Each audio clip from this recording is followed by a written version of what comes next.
Ce programme est déconseillé aux moins de 12 ans.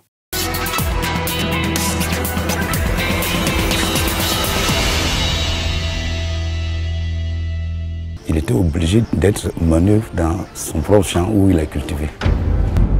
Je ne pouvais pas croire que ce jeune, avec un air sérieux, respectueux dans le village, pouvait poser un tel acte. Donc j'étais dépassé.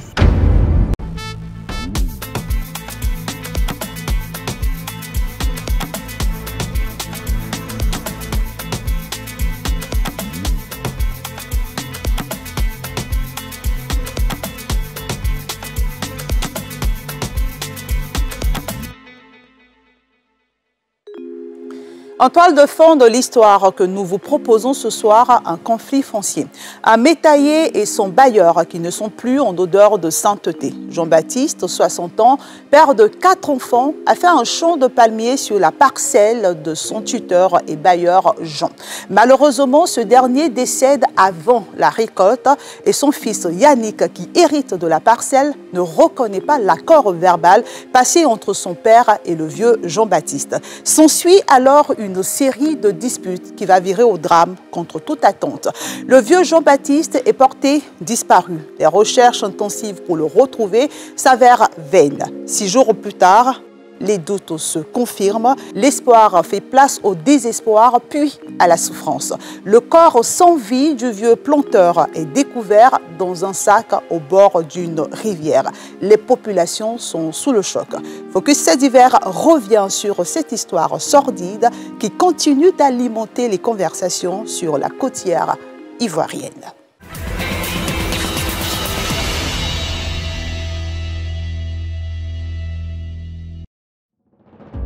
Nani Carrefour, village situé à une dizaine de kilomètres de la ville balnéaire de Sassandra.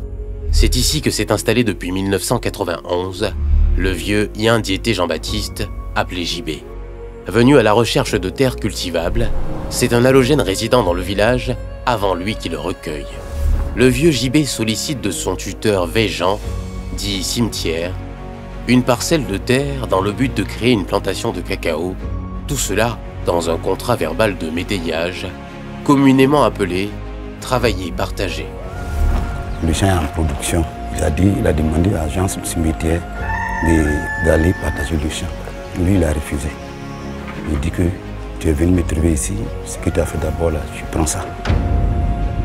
Comme ça pour moi. Et puis tu donnes un bas-fond, tu dois faire palmer à l'huile. C'est là. Il était obligé d'être manœuvre dans son propre champ où il a cultivé, où il a mis le champ de cacao en valeur. Donc, quand ils travaillent, ils font une division en 3. Le propriétaire du champ prend 2 parties, lui il prend une partie. Et c'est dans ça, lui il paye ses pépinières pour aller planter dans le parfum. Malheureusement, le Jean Cimetière est décédé avant que le champ de palmiers ne rentre en production. Le vieux Jean Cimetière décédé, c'est à son fils Yannick que revient l'héritage de ces terres. L'homme semble être quelqu'un de sociable et très réservé. C'est qu'il est courageux, il ne parle pas beaucoup, mais il est beaucoup violent, c'est tout. Une fois en possession des biens de son père, Yannick, le nouveau bailleur, remet en cause l'accord verbal conclu entre son défunt père et le vieux JB. Entre le métayer et son nouveau bailleur, le torchon brûle. Fatigué par le poids de l'âge, le vieux JB regagne son village, laissant la plantation dans les mains d'un manœuvre qui devait lui rendre compte. Mais l'ex-étudiant, lui, avait sa petite idée derrière la tête. Profiter de l'éloignement du métayer pour exploiter seul le champ. Ainsi, depuis 2019, il aurait joui seul des retombées de la vente des régimes de graines de palme. C'était dans le mois de juin. Le vieux est arrivé. Le vieux est venu me dire que, vraiment, Yannick a mis la plantation en garantie pour 6 ans. Lui n'est pas d'accord. Il a demandé, mais pourquoi tu as mis en garantie sans m'aviser? Il a dit non, ça ne se portait pas bien. Donc lui a dit non, mais ce n'est pas une raison. Tu devais dû m'appeler. Tu ne l'as pas fait et tu as mis la plantation en garantie. Alors que c'est pour ça, moi je suis venu, donc j'ai fait quoi? Il faut t'arranger avec ceux que tu as garantis là. Si c'est pour remettre l'argent, voilà. Et c'est comme ça.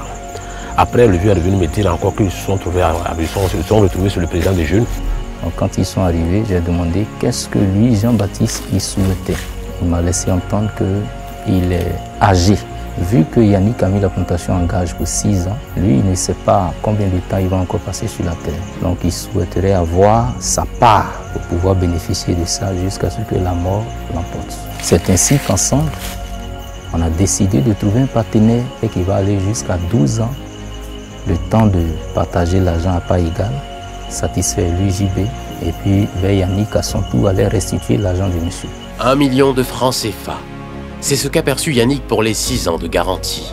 Malgré lui, le vieux JB accepte la solution proposée par le président des jeunes de Nani. Mais le temps s'est écoulé depuis la dernière réunion et toujours pas de partenaire en vue. Il se rend le mercredi 3 juillet 2024 dans sa plantation mise en gage par son bailleur afin de récolter ce qui reste du champ de palmiers. Une décision qui va causer sa perte. Il est venu voir le chef du village pour dire que je n'ai pas de transport pour rentrer. Et puis si vous n'êtes pas encore tombé d'accord, il va les récolter un peu, graines là, et résume là, vendre, trouver mon transport pour rentrer à Ouanokou. Informé de la présence du vieux JB dans le champ litigieux, Yannick, en colère, appelle le président des jeunes. Il m'appelle pour dire, mais président, j'ai appris que quelqu'un est en train de récolter la plantation. J'ai dit, ah bon? Et qui te donne ces informations? Il dit, on l'a appelé. Ok, c'est compris.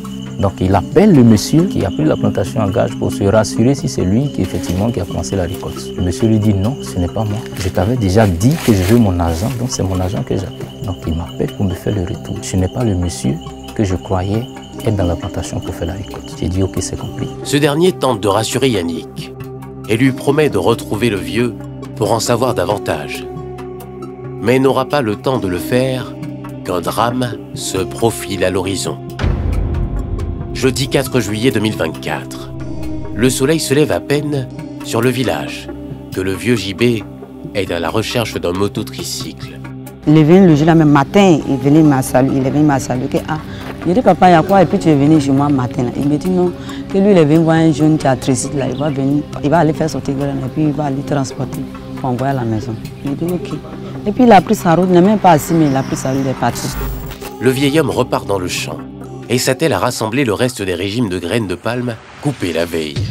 Ce qu'il ignorait, c'est qu'il avait été suivi par Yannick et 2 de ses proches. Le vieux JB, une bassine pleine de régimes de graines de palme sur la tête, est interpellé par son bailleur. Le ton monte rapidement et la situation dégénère. Une bagarre aurait éclaté entre les 2 associés de fortune. Difficile de savoir ce qui s'est réellement passé au cours de cette bagarre. Mais une chose est sûre, le vieux JB ne réapparaîtra plus jamais. Il a préparé manger. Il dit qu'on allait donner le vieux, on partait dans 19h. Il fait son numéro, ça passe pas. Il dit mais il y a quel problème? Il me dit c'est problème de réseau. On fait son numéro, ça passe pas. Il a appelé ma grand. Il dit ah mais c'est comment? Il dit il appelle le vieux, ça passe pas. C'est comment? Ma grand a dit eh mais ils font son numéro, ça passe pas. On dit, mais il y a quel problème? On partait dans 22h.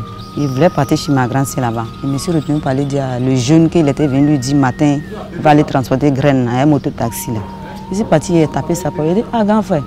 Il dit, bonsoir. Il dit, bonsoir. Il dit, c'est comment? Il dit, il y a mon papa qui est venu te signaler matin, c'est que non, tu as parti transporter sa graine. Il dit, oui. Il dit, c'est comment tu es parti? Il dit, non, lui n'est pas parti. Mon papa lui a donné lui son numéro. Quand il fait son numéro, là, ça passe. L'heure que lui a donné, à l'heure l'arrivée, mon père ne l'appelle pas. Lui aussi fait le numéro, mon levier, ça ne passe pas. J'étais avec le chef lobby, son petit-fils là, plus moi, plus le mari de la grande soeur à ma femme. Nous étions 4. On est venu en brousse ici en partir de 23h. On a vu la trace où le vieux a chargé de graines venir déposer. On a vu trace de tricycle, mais on n'a pas vu la graine. Donc, on a fouillé partout, on est venus. On est rentré dans la plantation, on allait dans la plantation du palmier là, on a fouillé. Bon, comme on n'était pas nombreux, bon, en tout cas on avait un peu peur aussi puisque voilà, on ne sait pas qu'est-ce qui s'est passé. Les hommes engagés dans la recherche ont du mal à voir dans la pénombre et rebroussent chemin. Dès le lendemain matin, la police est alertée, le temps passe et JB n'a toujours pas donné de signe de vie. La graine qu'il a récoltée a également disparu. On a essayé de se renseigner. On a su qu'être ici, qu'il quittait ici en dernière position pour sortir avec la graine là-bas qui allait peser. Et on a mis la main sur le conducteur du tricycle là. On était quitté vers ici, il dit oui. Hier, il dit oui, mais qui t'a envoyé? Il nous dit que c'est Yannick qui l'a envoyé. Je dis non, Yannick ne peut pas t'envoyer. Yannick nous dit que peut-être que le monsieur a vendu la graine, l'a fui. Comment se fait-il que c'est lui qui t'a envoyé? Bon, alors tu vas nous montrer où tu as pris la graine. Il est venu, il nous a montré, c'est là où le vieux a versé le tas de la graine. Pendant tout ce temps, Yannick ne savait pas que nous on était avec le chauffeur de Tricycam pour ceci. L'étau se resserre autour du bailleur qui est mis aux arrêts par la police pour nécessité d'enquête au deuxième jour de la disparition du vieux JB. Aux mains désormais de la police, Yannick, le bailleur, affirme ne pas avoir de nouvelles du vieux planteur. L'enquête est au point mort. Les jours passent et les chances de le retrouver vivant s'amenuisent. La famille est partagée entre doute et espoir. Le 6e jour de la disparition, la centaine de personnes mobilisées pour les recherches fait une découverte macabre. Le corps sans vie du vieux planteur est découvert dans un sac. L'image est insoutenable. Mardi 9 juillet 2024. Voilà maintenant 6 jours que le vieux JB est porté disparu. La centaine de jeunes engagés dans les recherches inspectent minutieusement chaque recoin de la forêt où s'est joué le drame. Lorsque vers 9 h, ils sont attirés par une odeur suffocante. J'étais arrêté là. Et j'ai levé la tête, j'ai vu auprès du ruisseau là-bas un sac couché et je me suis approché pour bien voir. Donc, voilà. Donc quand je suis arrivé, j'ai pris ma machette, j'ai touché le sac. Le corps a été mis dans un sac qu'on appelle communément les boros là. Et le bout a été attaché. Donc les pieds ont été forcés, la tête première a été mise dans le sac et les pieds ont été forcés pour être pliés et puis attacher le bout. Donc le corps a été enterré à moitié. Je ne pouvais pas croire que ce jeune, avec un air sérieux, respectueux dans le village, pouvait poser un tel acte. Donc j'étais dépassé. L'annonce de la découverte du corps du vieux JB fait l'effet d'une bombe. La quiétude paisible du village de Nani est troublée. S'il était encore dans le village, peut-être que la nouvelle qui serait partie, c'est qu'il aurait eu une représaille. Donc lui, Yannick, peut-être qu'il serait déjà mort. Parce que tous étaient dans un état de vengeance, on va dire. Grâce au jeu des alliances et à l'implication des autorités administratives, le calme est revenu à Nani Carrefour. Mais les populations espèrent que justice soit rendue à ce vieillard, mort de manière atroce. Nous demandons donc aux autorités, on va dire à l'État du Côte d'Ivoire, de faire toute la lumière. La vie reprend son cours peu à peu dans cette localité où l'histoire du vieux JB a encore de beaux jours.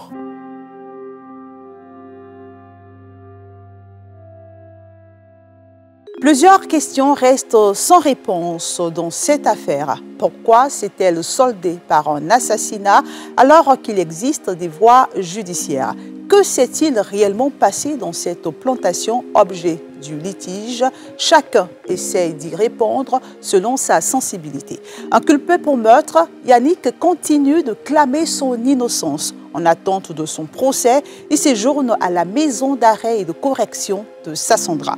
Le vieux Jean-Baptiste a été inhumé dans son village dans une profonde tristesse.